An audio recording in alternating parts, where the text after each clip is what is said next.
لیکن جو کمال کی خیر ہے نا، وہ ہے تنہائی میں اللہ کے سامنے رونا، دلوں کو صاف کرنے کے لیے، گناہوں کو معاف کروانے کے لیے، اپنی اصلاح کے لیے۔ اخلاص پر مبنی وہ کردار ہے جس طرح صدقہ چھپ کے دینے میں بڑی خیر بتائی گئی، اسی طرح تنہائی میں جب کوئی دیکھنے والا نہیں ہے، رب ہے اور اس کا بندہ ہے، اس وقت جب کوئی بندہ سسکیاں لے کے رب کے سامنے اپنے گناہ پیش کرتا ہے، غلطیاں پیش کرتا ہے، وہ تنہائی کے آنسو اس بندے کو وہ مقام دے دیتے ہیں کہ جب کوئی سایہ نہیں ہوگا، یہ بندہ رب کے عرش کے سائے کے نیچے۔ اور نبی صلی اللہ علیہ وسلم نے فرمایا، ہر سوموار اور جمعرات کو اللہ تعالیٰ کے پاس اعمال نامے پیش ہوتے، اللہ سب کو بخش دیتا ہے، مگر وہ دو لوگ نہیں بخشے جاتے، ان کا حساب ہی نہیں ہوتا، جو آپس میں ناراض، اور کہا جاتا ہے ان کی فائل لے جاؤ، جب یہ آپس میں راضی ہوں گے تب ان کو دیکھیں گے۔ آپ اللہ سے ڈریں، ماں باپ اللہ سے ڈریں، اپنی اولادوں کو خام خواہ شادیاں ان کی لیٹ کرنے سے بچیں کہ دائیں ہاتھ نے جو بھی اللہ کے راستے میں صدقہ کیا ہے اس کی خبر بائیں ہاتھ کو بھی نہیں ہے کہ کیا دیا ہے، کتنا دیا ہے، کس کو دیا ہے، کب دیا ہے، بائیں ہاتھ کو اس کی کوئی خبر نہیں ہے۔ اس قدر چھپا کے، اس قدر معاشرے سے بچ کے جس نے اللہ کے راستے میں صدقہ کیا ہے، یہ بھی وہ شخص ہوگا جس کو اللہ قیامت کو اپنا عرش کا سایہ نصیب فرمائے گا۔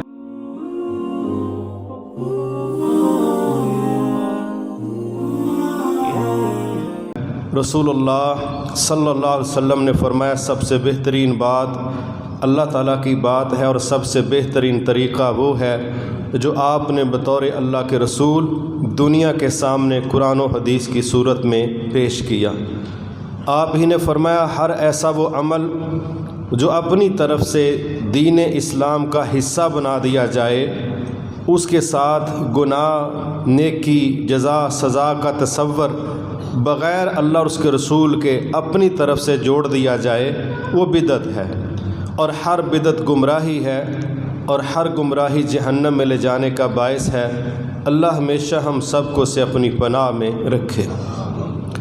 پچھلے سے پچھلے خطبہ جمعۃ المبارک میں صحیح بخاری شریف سے 7 قسم کے وہ لوگ جن کو اللہ رب العزت نے قیامت کو اپنے عرش کا سایہ عطا فرمانا ہے، اللہ ہم سب کو ان میں سے کر دے۔ اس کا کچھ حصہ ہم نے بیان کیا، اس کا بقیہ حصہ انشاءاللہ آج بیان کریں گے۔ اللہ سے دعا ہے اللہ درست بات کرنے کی اور سمجھ کے ہم سب کو عمل کی توفیق عطا فرمائے۔ اللہ رب العزت نے اپنے بندوں کو دنیا اور آخرت میں عزت کا، راحت کا جو راستہ سکھایا اور سمجھایا ہے، اس کے لیے کردار سازی پر بہت زیادہ توجہ دی گئی۔ ایک عقائد کی اصلاح، دوسرا کردار سازی۔ بے شمار نیکیاں ایسی ہیں جن کا تعلق ہمارے کردار کے ساتھ ہے۔ کچھ ہمارے اعمال ایسے ہیں جیسے ہم نماز پڑھ رہے ہیں، روزہ رکھ رہے ہیں، حج کر رہے ہیں، لیکن اس سے ہٹ کے ہمارے جو معاشرتی رویے ہیں ان کی اصلاح کے لیے ہمارے رب نے اجر و ثواب کے ساتھ لنک کر کے بہت کچھ ہمیں سمجھایا ہے۔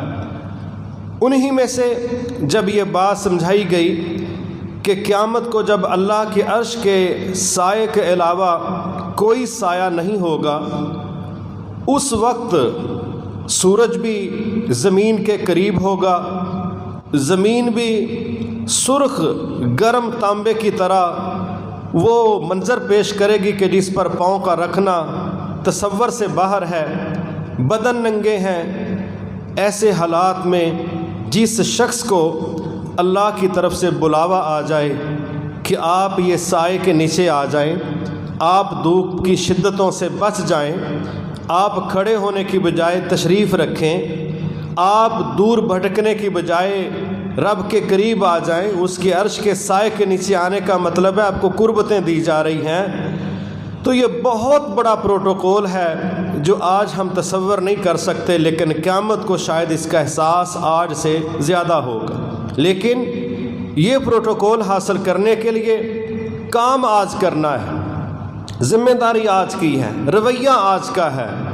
اس میں پھر سب سے پہلا کردار جو ہمیں سکھایا گیا، جو میں نے پچھلے سے پچھلے جمعہ بیان کیا، وہ پہلا کردار تھا امام عدل، ایسا امام، ایسا حکمران، ایسا ذمہ دار جو عدل سے کام لیتا ہے، وہ قیامت کو اتنے بڑے پروٹوکول کے ساتھ اللہ کے عرش کے سائے کے نیچے تشریف لائے گا کہ پوری لسٹ میں سب سے پہلا نمبر ہی عادل حکمران کا ہے۔ اور اللہ تعالیٰ سے ہم دعا کرتے ہیں، ہم زندگی کے جس بھی سٹیج پر ہیں، جس بھی لیول پر ہیں، ہمارا رب ہمیں ہر جگہ پر عدل و انصاف کرنے کی توفیق عطا فرمائے۔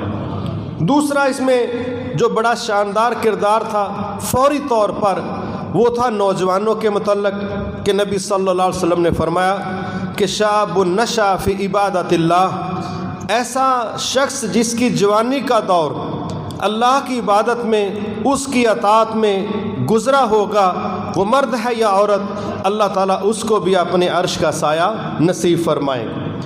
اور تیسرا جو شخص تھا، رجل قلبہ معلق بالمساجد، وہ شخص جس کا دل اللہ کے گھر مسجدوں کے ساتھ جڑا ہوا ہے، اللہ تعالیٰ ایسے لوگوں کو بھی قیامت کو اپنے عرش کا سایہ نصیب فرمائیں گے۔ یہ تین وہ لوگ تھے جن کا ہم نے تذکرہ کیا۔ آج ہم چوتھے شخص کا ذکر کرتے ہیں۔ ان میں نبی صلی اللہ علیہ وسلم نے فرمایا کہ چوتھا وہ شخص ہے اس حدیث کے مطابق کہ جس نے اللہ کے راستے میں صدقہ اس کیفیت کے ساتھ، اس انداز کے ساتھ کیا کہ دائیں ہاتھ نے جو بھی اللہ کے راستے میں صدقہ کیا ہے اس کی خبر بائیں ہاتھ کو بھی نہیں ہے کہ کیا دیا ہے، کتنا دیا ہے، کس کو دیا ہے، کب دیا ہے، بائیں ہاتھ کو اس کی کوئی خبر نہیں ہے۔ اس قدر چھپا کے، اس قدر معاشرے سے بچ کے جس نے اللہ کے راستے میں صدقہ کیا ہے، یہ بھی وہ شخص ہوگا جس کو اللہ قیامت کو اپنا عرش کا سایہ نصیب فرمائے گا۔ میرے محترم بھائیوں، یہاں ایک دو چیزیں ہیں وہ بڑی سمجھنے سے تعلق رکھتی ہیں۔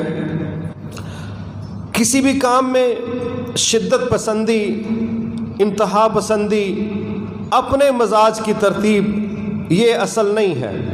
اصل قرآن و حدیث ہے، اصل اسلام کا نظام ہے۔ اس میں کیا ہے کہ اسلام تمام اعمال میں بنیادی طور پر اخلاص مانگتا ہے۔ آپ صدقہ کریں، آپ جو بھی خیر کا کام کریں، اسلام کی ڈیمانڈ ہر خیر کے کام میں اخلاص کی ہے۔ تو وہ اخلاص جو کسی بھی طرح کے وائرس سے محفوظ ہونے والا ہے، اس کا ایک جز یہ ہے کہ صدقہ کرنے والا ایسی کیفیت میں صدقہ کرے کہ جب اس کے بائیں ہاتھ کو بھی خبر نہیں ہوگی تو پھر معاشرے کو، پڑوسیوں کو، دنیا کو کہاں خبر ہوگی۔ اور ایسا صدقہ یقیناً اخلاص کے ساتھ بھرا ہوا ہے، اور ایسے صدقے کو اللہ تعالیٰ اتنا پروٹوکول دیں گے، اتنا اس پر اپنی مہربانی نازل فرمائیں گے کہ اس کی وجہ سے یہ بندہ قیامت کو اپنے رب کے عرش کے سائے کے نیچے انشاءاللہ جگہ حاصل کرنے میں کامیاب ہو جائے گا۔ لیکن یہاں ایک دو باتیں اور ہیں، ان کو سمجھنا بڑا ضروری۔ کیا صدقہ ظاہری طور پر دیں تو ضائع ہو جاتا ہے؟ کیا اس کی کوئی ویلیو نہیں ہے؟ رب تعالیٰ نے ہی یہ دونوں کیفیتیں بیان کی کہ اللہ کے جو بندے ہیں ان کا جو خرچ کرنے کا انداز ہے وہ خفیہ بھی خرچ کرتے ہیں، علانیہ بھی خرچ کرتے ہیں، سر و علانیہ۔ وہ معاشرے کے سامنے بھی خرچ کرتے ہیں اور معاشرے کی نظروں سے بچ کے بھی خرچ کرتے ہیں، اور دونوں میں حکمتیں ہیں۔ اصل چیز اپنے دل کا کنٹرول، اپنی نیت کا کنٹرول، اپنے مزاج کو سنبھالنا، ریاکاری سے اپنے آپ کو بچانا ہے۔ مجلس لگی ہے، ہزاروں لوگ موجود ہیں، 3 لوگوں نے اپنا مال پیش کیا، بلکہ 4 لوگوں نے۔ اب آپ اندازہ کریں، یہ پہلے بات مان لینے والی ہے کہ نبی سے اور صحابہ سے بڑھ کے تقوی والا کوئی نہیں، نیتوں کا اخلاص رکھنے والا کوئی نہیں۔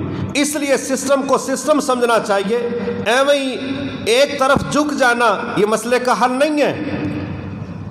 رسول اللہ صلی اللہ علیہ وسلم نے ذاتی طور پر جو صدقہ کیا اس کے درجنوں گواہ ہیں۔ صحابہ کہتے ہیں آپ رمضان المبارک میں ایسے صدقہ کرتے تھے جیسے طوفان چلتا ہے، آندھی چلتی۔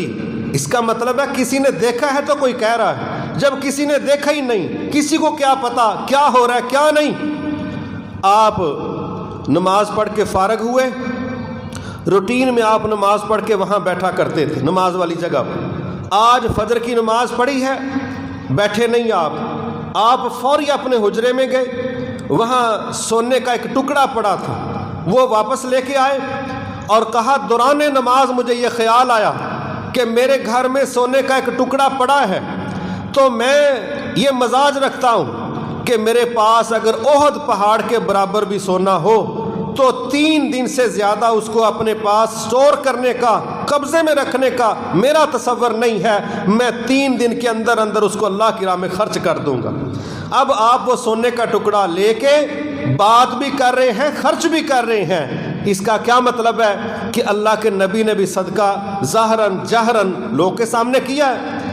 پھر غزوہ تبوک کا موقع ہے، دنیا دیکھ رہی ہے، حضرت عثمان غنی رضی اللہ تعالیٰ عنہ، نبی صلی اللہ علیہ وسلم نے ترغیب دی کہ بھئی یہ ضرورت ہے، جہاد کا میدان سجنے جا رہا ہے، اس دور کی سپر پاور سے ٹکراؤ ہے، تو لاؤ جو کچھ ہے۔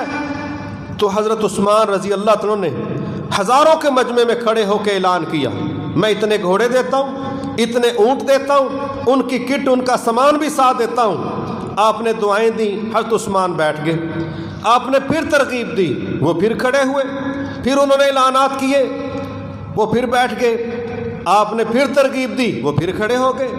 3 دفعہ ایک مجلس میں کھڑے ہو کے حضرت عثمان غنی رضی اللہ تعالیٰ عنہ نے سینکڑوں گھوڑے اور اونٹ اور ان کا سامان وہ ہزاروں کے مجمع میں اعلان کیا۔ میرے محترم بھائی، اس وقت اللہ کے نبی نے ایک ضمانت دی، ایک سرٹیفکیٹ دیا، کہا اے عثمان جتنی بڑی نیکی آج اللہ کی توفیق سے تو نے کر لی ہے، آج کے بعد تیرا کوئی عمل، تیری کوئی کمزوری تجھے جنت میں جانے سے محروم نہیں رکھ سکتی۔ اتنا بڑا تو نے آج کام کر دیا ہے کہ ساری جماعت ایک طرف، ساری ٹیم ایک طرف، لیکن ان کا صدقہ دیکھیں، آج بھی صدقہ دینے میں بڑے بڑے لوگ ہیں، اللہ قبول فرمائے، لیکن واللہ ان کا سامان، وہ 1100 گھوڑے، وہ اونٹ، ان کی کٹ، وہ 5.5 کلو سونا، وہ 29.5 کلو چاندی، یہ ساری چیزوں کو ملٹی پلائی کریں تو ہو سکتا ہے 50-60 کروڑ کا آج بھی وہ صدقہ بنے۔ اس دور کے اندر، اس دور میں وہ بندہ کلوؤں کے حساب سے سونا دے رہا ہے، کلوؤں کے حساب سے چاندی دے رہا ہے، لوگوں کے سامنے ہے۔ اگر یہ غلط ہوتا تو اللہ کے نبی کہتے کہ یار میں نے کلیاں مل لینا سے تو ضرور انہیں بندیاں سے گال کرنی سے، نہیں، جائز ہے۔ پھر ایک بات ہم سن رہے ہیں کہ جی ابو بکر صدیق رضی اللہ تعالیٰ عنہ وہ اپنے گھر کا سارا ہی سامان لے کے آ گئے، سارا کچھ آپ دیکھ رہے ہیں، اور کیا کہہ رہے ہیں ابو بکر گھر میں چھوڑ کے کیا آئے ہو، کیا چھوڑ کے آئے ہو؟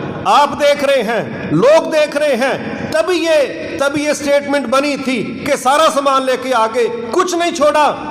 انہوں نے کہا اللہ اس کے رسول کی محبت ہی چھوڑ کے آئے، باقی کوئی چیز نہیں چھوڑی۔ پھر عمر فاروق رضی اللہ تعالیٰ ہر گھر کا سارا سامان لیا، آدھا کر دی، 50%۔ آج تو ہمیں زکوٰۃ دیتے ہماری جان نکلتی ہے نا، اللہ ہماری اصلاح فرمائے اور اللہ ہمیں معاف فرما دے۔ وہ اصل مال کا 50% لے کے آ گئے۔ دنیا دیکھ رہی ہے، آپ دیکھ رہے ہیں، آپ ان سے پوچھ رہے ہیں کیا لے کے آئے، وہ بتا رہے ہیں 50% لے کے آ گئے ہوں۔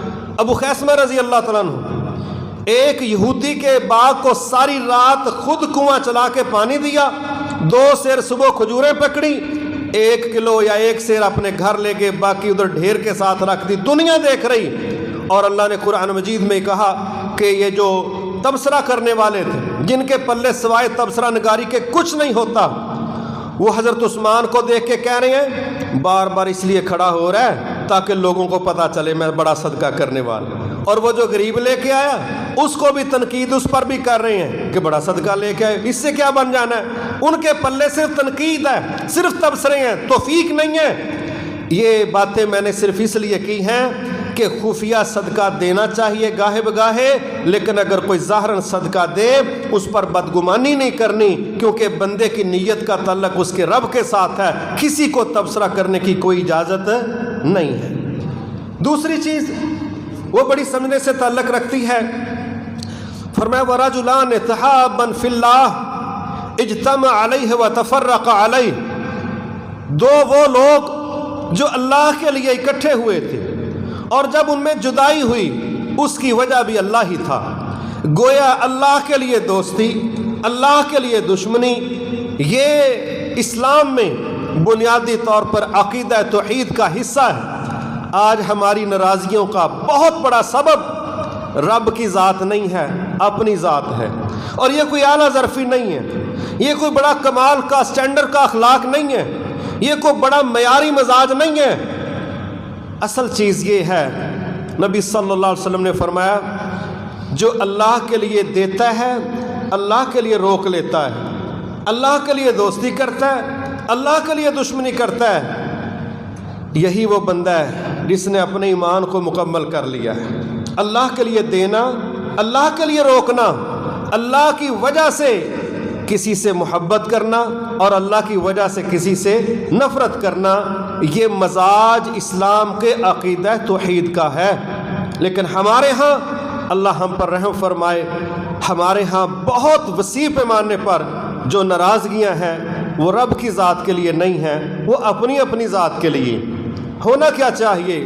اگر ہم چاہتے ہیں کہ قیامت کو رب کے عرش کا سایہ ہمیں ملے تو پھر میرٹ چینج کرنا پڑے گا. پھر میرا مزاج نہیں ملتا، میرا دل نہیں کرتا، مجھے یہ زہر لگتا ہے، یہ میرے کام نہیں آیا، اس نے میری بات کیوں نہیں مانی، اپنی دفعہ یہ بات پوری کروا لیتا ہے، میری باری آئے تو یہ ڈیمانڈ پوری نہیں کر رہا، اس نے مجھے یہ نہیں دیا، وہ نہیں دیا، اس نے میری وہ نہیں مانی، فلاں نہیں مانی. سبحان اللہ. اگر ہم قیامت کو رب کے عرش کا سایہ چاہتے ہیں پھر ہماری ذات بنیاد نہیں ہوگی، انشاءاللہ پھر اللہ کی ذات بنیاد ہوگی. اور یہ بڑا اعلیٰ اخلاق ہے. آپ دیکھیں نبی صلی اللہ علیہ وسلم نے ساری زندگی اپنی ذات کے حوالے سے کسی سے انتقام نہیں لیا، کسی سے نہیں لیا. بدلہ دینے کی بات کی ہے، لوگوں کو پیشکش کی ہے کہ مجھ سے کسی پر زیادتی ہوئی، مجھ سے کسی کو تکلیف پہنچی تو میں حاضر ہوں، مجھ سے کسی نے انتقام لینا ہے تو لے لو. ایک صحابی کھڑے ہو گئے، کہتے ہیں مجھے تکلیف پہنچی تھی تو میں نے بدلہ لینا ہے. سبحان اللہ. باقی صحابہ نے بڑے عجیب طریقے سے دیکھا کہ کوئی بات ہے کرنے والی، تو آپ نے کہا آ جاؤ. اس نے کہا میرا جسم ننگا تھا، جب آپ نے تکلیف پہنچائی تو میرا جسم ننگا تھا. تو دوسروں کو اور غصہ چڑھ رہا ہے کہ یار یہ کیا بال کی کھال اتار رہی ہیں، یہ بنتی ہے بات کرنا. آپ نے اپنی قمیض اٹھا دی، اس نے آگے بڑھ کے آپ کا جسم چوم لیا. کہتا بس بہانہ ڈھونڈ رہا تھا آپ کے جسم کو چومنے کا، انتقام کس بدبخت نے لینا، میں تو چومنا چاہتا تھا. لیکن آپ کی پیشکش دلیل ہے کہ لوگوں کو کہا کہ مجھ سے جو بدلہ لینا لے لو، لیکن کسی کو نہیں کہا کہ میں نے بھی بدلے پورے کرنے. ہم کہتے ہیں نا گن گن کے بدلہ لیں گے، گن گن کے. بڑی گنتیاں ہمیں اس طرح کی آتی ہیں. جب کہا جائے ذرا لوگوں کی گنتی بھی دو، لوگوں کا حساب بھی پورا کرو، تو پھر کیا کہتے ہیں، نہیں مینوں نہیں یاد، میں گل تو نہ کیتی، مینوں نہیں یاد. سبحان اللہ. پتہ ہے نا ہن پولے پینے نے تھے لمبیا پی کے ہن دا حافظہ جواب دے گیا، اب چھتر پڑھنے تو جواب دے گیا. جب کسی سے انتقام لینا تو کہتا ہے مجھے وہ بھی یاد ہے، وہ بھی یاد ہے، سب یاد ہے ذرا ذرا. تجھے یاد ہو کہ نہ یاد ہو، مجھے سب یاد ہے ذرا ذرا. اور جب کہو جناب اپنے متعلق، کہتا نہیں وہ تو بالکل غلط فہمی ہوئی ہے، میں گالاں نہیں کیتی نہیں، میرا خیال ہے میں کیتی ہوئی کوئی نہیں. چلو جی دو ٹوک. اللہ رحم فرمائے، اللہ اس بھائی کو معاف فرمائے. ابھی 3 دن پہلے کسی بھائی نے مجھے میسج کیا کہ بڑا ہی پریشان تھا، شرمندہ تھا اپنی غلطی پر.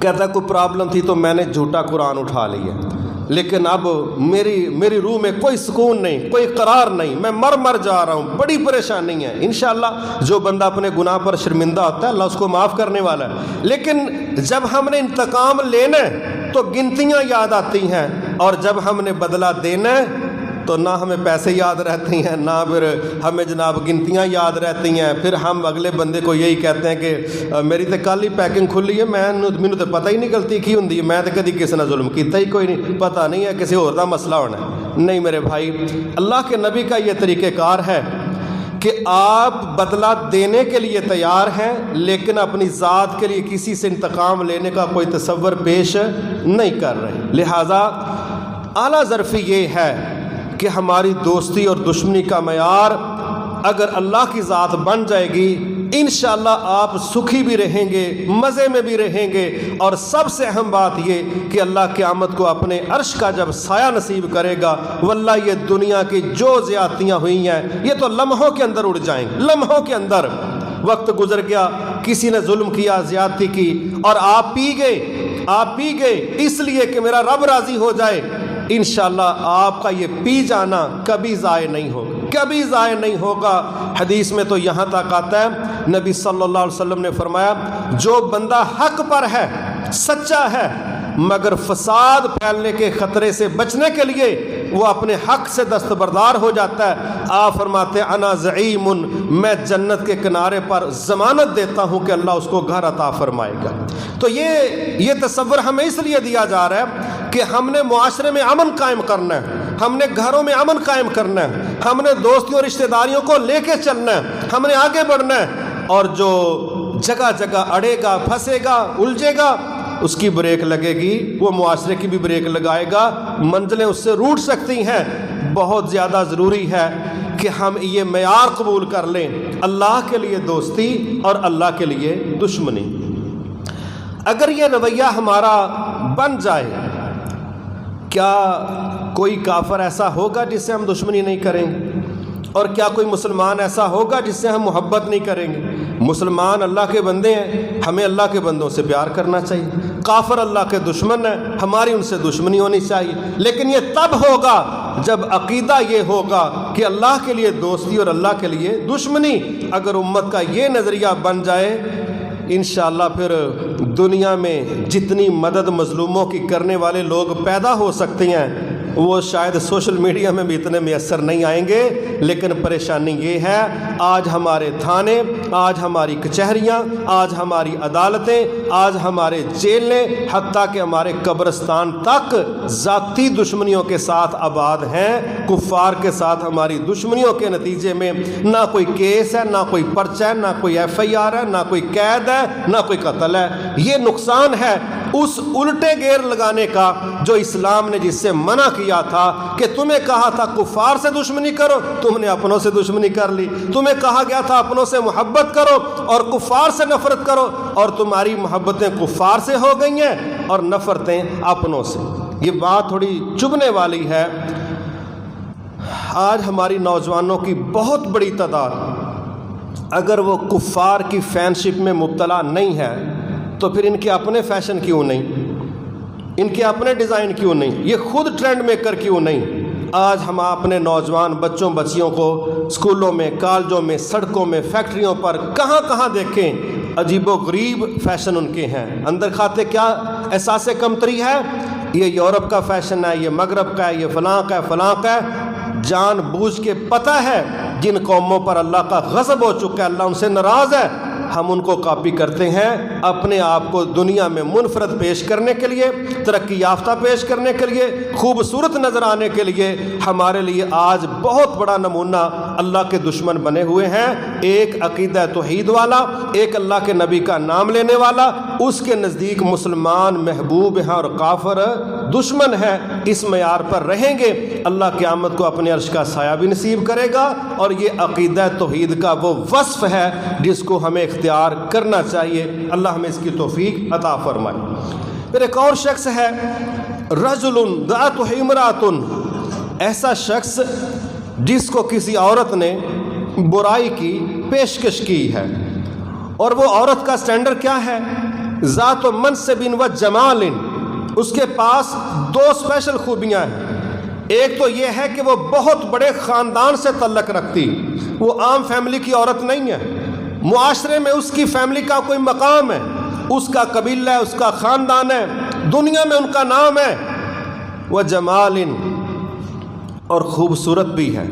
یہ دونوں پلس پوائنٹس ہیں جو کسی بھی بندے کو اپنے کنٹرول سے باہر نکلنے کا راستہ دے سکتے، کہ عورت کا خاندانی ہونا، اور دوسرا اس کا خوبصورت ہونا، تیسرا اس کی پیشکش کرنا، یہ اس سے اوپر مسئلہ ہے، پیشکش کرنا۔ یہ تینوں فیکٹر ایک لائن میں لگے کھڑے ہیں، مگر وہ شخص کیا کہہ رہا ہے؟ فقال انی اخاف اللہ، تیرا خاندان، تیری خوبصورتی، تیری پیشکش، یہ تیرے پاس ہی ہے۔ میں اپنے رب سے ڈرنے کی وجہ سے، نہ پولیس کا خوف ہے، نہ باپ کا خوف ہے، نہ پکڑے جانے کی ٹینشن ہے، نہ مجھے کسی سزا کا مسئلہ ہے، میں اپنے رب کے خوف کی وجہ سے، اس کے عذاب سے ڈرتے ہوئے، اس کی ناراضگی سے ڈرتے ہوئے، تیری پیشکش، تیری خوبصورتی، تیرا خاندان، میں سب کا انکار کرتا ہوں۔ میں اپنے رب سے ڈرتے ہوئے میں تیری پیشکش کو قبول نہیں کرتا۔ فرمایا جو شخص یہ کردار پیش کرے گا، یہ رویہ پیش کرے گا، اللہ ایسے کمال کے بندے کو بھی قیامت کو اپنے عرش کا سایہ نصیب فرمائے گا۔ میرے محترم بھائیوں، کچھ باتیں ہوتی ہیں بڑی کھری کھری اور سیدھی سیدھی، وہ لگتی بڑی عجیب ہیں، لیکن مسئلے کا حل ہوتا ہے، صاف سیدھی سی بات ہے۔ ہمارے ہاں یہ تصور کہ یہ دو خوبیاں ہوں اور پھر کوئی مرد انکار کرے، یا یہی دو خوبیاں کسی مرد کے پاس ہوں اور کوئی عورت انکار کرے، یہ ایمان کا بہت اعلیٰ لیول ہے۔ میں یہ بات کہہ چکا ہوں، جب بھوک لگتی ہے نا تو پھر ڈشیں نہیں دیکھی جاتی، بے جوڑ افیئرز، بے جوڑ بعض شادیاں، بے جوڑ بعض محبتیں، بے جوڑ بعض کورٹ میرجز، اس کے پیچھے کیا کوئی معیار ہوتا ہے؟ کیا کوئی قاعدے ضابطے ہوتے ہیں؟ نہیں، اس کے پیچھے وہ فطری بھوک ہے جس کی ضرورت پوری کرنے کے لیے ماں باپ سستیوں سے کام لے رہے ہیں، نوجوان خود سستیوں سے کام لے رہے ہیں، اور جب بندے کو بھوک لگی ہے، کہیں کہ بھئی یہ شخص تو جب تک اس کے سامنے روسٹ گوشت نہیں آ جاتا یہ ہاتھ نہیں ڈالتا، اب کیا ہے، ابھی ڈشیں پہنچی نہیں، سلاد پہنچی ہے، اٹھائے جا رہا اور کھائے جا رہا، ٹکڑے لیتا روکھی روٹی ہی کھائے جا رہا ہے، سالن بھی نہیں لگا رہا، کیا کہہ رہا ہے، آج بھوک نے مار دیتے، آج بھوک بڑی لگی، اور ٹھہرو تو صحیح، کہتا نہیں ٹھہر سکتا۔ میرے بھائی صاف سی بات ہے، جس طرح کھانا پینا انسانی فطری ضرورت ہے، اسی طرح مرد کو عورت کی، عورت کو مرد کی فطری ضرورت ہے۔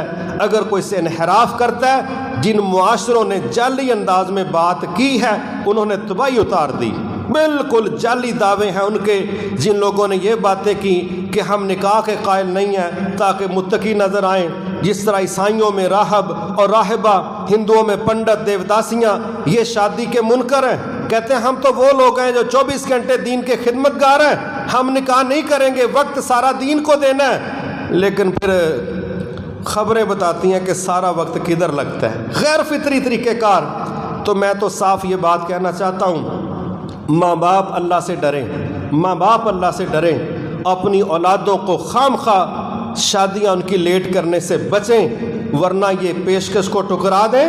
آپ اس طرح کی غلط فہمی میں نہ رہیں، بلکہ یہ چیک کرنا ہو کہ کتنی ذلتیں ہیں رابطوں کے لیے، کتنے پہروں پہر یہ سڑکوں پر، چوکوں پر، چھتوں پر کھڑے رہتے ہیں، اور کہاں کہاں ان کی آوارہ گردی جاری ہے، کہاں کہاں ان کی چیٹنگ چیٹنگ جاری ہے، کہاں کہاں میسجنگ جاری ہے، کیا کیا رابطے ہو رہے ہیں۔ ان کو کہو کہ یہ انکار کریں، ایسا نہیں ہوگا۔ انکار کروانا ہے تو بر وقت نکاح کرواؤ، انکار کروانا ہے تو ماحول صاف کرواؤ، انکار کروانا ہے تو نفلی روزے رکھواؤ، انکار کروانا ہے تو نگرانی اچھی رکھو، انکار کروانا ہے تو گیپ ختم کرواؤ۔ اگر ہم یہ 30 سال عمر بچے کی ہو گئی ہے، 35 سال عمر بچے کی ہو گئی ہے، اس کے بعد آپ کہو یہ انکار کریں، اس کا ساری رات جاگنے کا شیڈول چیک کرو نا، پتہ چل جائے گا کہ اس گناہ کے حصول کے لیے اس کی ورکنگ کی ٹائمنگ کتنی ہے، تمہیں خود سمجھ آ جائے گی کہ یہ انکار کرنے والی کوشش نہیں ہے، یہ تو ذلیل ہو کے کئی مہینے خرچ کر کے اس بے حیائی کے کام میں مبتلا ہونا چاہتے ہیں۔ اس لیے مسئلے کا حل یہ نہیں ہے کہ ہم وربلی یہ کہہ دیں کہ انکار کر دیں، انکار تب ہوتا ہے جب بندے کے پاس صحیح معنوں میں نعم البدل بھی ہو اور دل میں اللہ کا صحیح خوف ہو۔ جب یہ دو چیزیں جمع ہوتی ہیں تو پھر بندہ برائی سے بچتا ہے۔ جب اللہ کا خوف بھی نہیں ہے، نعم البدل بھی نہیں ہے، پھر انکار نہیں ہوتے، پھر اقرار ہوتے ہیں، اظہار ہوتے ہیں، پھر اللہ تعالیٰ رحم فرمائے، وہاں جو کچھ ہوتا ہے دنیا روز اس کو دیکھتی سنتی۔ لہٰذا یہ مسئلے کا حل ہے، یوسف علیہ السلام کس قدر ایمان والے اللہ کے نبی ہیں۔ اللہ تعالیٰ نے باقاعدہ قرآن مجید میں یہ بات کی، کہا کہ وہ مرحلہ آ گیا کہ اس عورت نے تو توجہ کی ہی تھی، اگر ہم اپنے بندے پر نشانی، برہان، دلیل کوئی چیز پیش نہ کرتے تو خدشہ تھا یہ بھی توجہ نہ کر لیتے، لیکن اللہ اپنے انبیاء کی عزتوں کا محافظ ہے۔ اللہ اس کی محبت اور جو جنون فطری ضرورت ہے اس کا حل یہ ہوگا، تو انشاءاللہ ہم امید کرتے ہیں کہ اللہ تعالیٰ ایسی پیشکشوں کو ٹھکرانے کا ماحول بھی بنا دے گا۔ اللہ تعالیٰ ہمیں اپنا خوف اس قدر عطا فرمائے جو گناہ اور ہمارے درمیان رکاوٹ بن جائے۔ اسی طرح ایک اور چیز ہے، وہ ہے تنہائی میں اللہ کے خوف سے بندے کا رو پڑنا۔ وَرَجُلٌ ذَكَرَ اللَّهَ خَالِيًا فَفَاضَتْ عَيْنَاهُ، وہ شخص جو تنہائی میں تھا اور اس نے اللہ کو یاد کیا تو اس کی آنکھوں سے آنسو بہہ پڑے۔ یہ بخاری شریف کی حدیث کا ٹکڑا پورا۔ میرے محترم بھائیوں، مجلسوں میں رکت کا طاری ہو جانا ماحول کی وجہ سے یہ کبھی کبھی ہو جاتا ہے۔ امام صاحب بہت اچھا قرآن پڑھ رہے ہیں، آپ کی آنکھیں بھیگ گئی ہیں، کوئی دعا قنوت نازلہ ہو رہی ہے، آنکھیں بھیگ گئی ہیں، درس میں کوئی ایمان افروز بات ہوئی، آنکھیں بھیگ گئی ہیں، یہ سب خیر کی باتیں، لیکن جو کمال کی خیر ہے نا وہ ہے تنہائی میں اللہ کے سامنے رونا۔ تنہائی میں یہ دلوں کو صاف کرنے کے لیے، گناہوں کو معاف کروانے کے لیے، اپنی اصلاح کے لیے اخلاص پر مبنی وہ کردار ہے جس طرح صدقہ چھپ کے دینے میں بڑی خیر بتائی گئی، اسی طرح تنہائی میں جب کوئی دیکھنے والا نہیں ہے، رب اور اس کا بندہ ہے، اس وقت جب کوئی بندہ سسکیاں لے کے رب کے سامنے اپنے گناہ پیش کرتا ہے، غلطیاں پیش کرتا ہے، وہ تنہائی کے آنسو اس بندے کو وہ مقام دے دیتے ہیں کہ جب کوئی سایہ نہیں ہوگا یہ بندہ رب کے عرش کے سائے کے نیچے اللہ کی توفیق سے جگہ حاصل کر جائے گا۔ اللہ ہمیں ان میں سے کر دے۔ اب یہ کیسے ممکن ہے؟ میرے محترم بھائیو، یہ بات بھی سمجھنے سے تعلق رکھتی ہے کہ تنہائیوں میں ہمارے ہاں کمزوری پائی جاتی، ہمارے ہاں بڑا سوشل میڈیا کا استعمال ہے، ہمارے ہاں جب دو ہم خیال شخص اکٹھے ہو جاتے تو اللہ رحم فرمائے پھر ہماری تنہائیاں بڑی صاف ستھری نہیں رہتی، وہاں باتیں بھی عجیب و غریب، اور وہاں جو براؤزنگ ہے وہ بھی عجیب و غریب، اور شیئرنگ بھی عجیب و غریب۔ لیکن کمال یہ ہے کہ بندہ تنہائی میں ہو اور رب کا احساس ہو اور پھر اس کی آنکھوں میں آنسو آ جائیں۔ اس پر میں ایک تجویز دے سکتا ہوں، ڈیلی ہو جائے تو بڑی اچھی بات، اور یہ ممکنات میں سے نہیں تو ہم کوشش کریں کہ سوموار جمعرات کا روزہ رکھیں، ایک یہ چیز ہے۔ تیسرا دن ہمارا جمعے کا آ جاتا ہے، یہ 3 دن کبھی ہم مینج کر کے گزاریں نا، مینج کر کے۔ اور یہاں سیالکوٹ میں چونکہ انڈسٹریل ایریا بہت زیادہ ہے، مزدور بھائی کام کرتے ہیں، مالکان ہیں، ایک تصور ہے کہ جمعرات کو حساب ہوتا ہے، تو اللہ کے ہاں ہر سوموار اور جمعرات کو حساب ہوتا ہے، اور نبی صلی اللہ علیہ وسلم نے فرمایا کہ ہر سوموار اور جمعرات کو اللہ تعالیٰ کے پاس اعمال نامے پیش ہوتے ہیں، اللہ سب کو بخش دیتا ہے مگر وہ 2 لوگ نہیں بخشے جاتے، ان کا حساب ہی نہیں ہوتا جو آپس میں ناراض ہوتے ہیں، اور کہا جاتا ہے ان کی فائل لے جاؤ، جب یہ آپس میں راضی ہوں گے تب ان کو دیکھیں گے۔ لہٰذا یہ سوموار اور جمعرات یہ 2 دن اسپیشل رپورٹ کو اللہ کے سامنے پیش کرنے کا شیڈیول ہے۔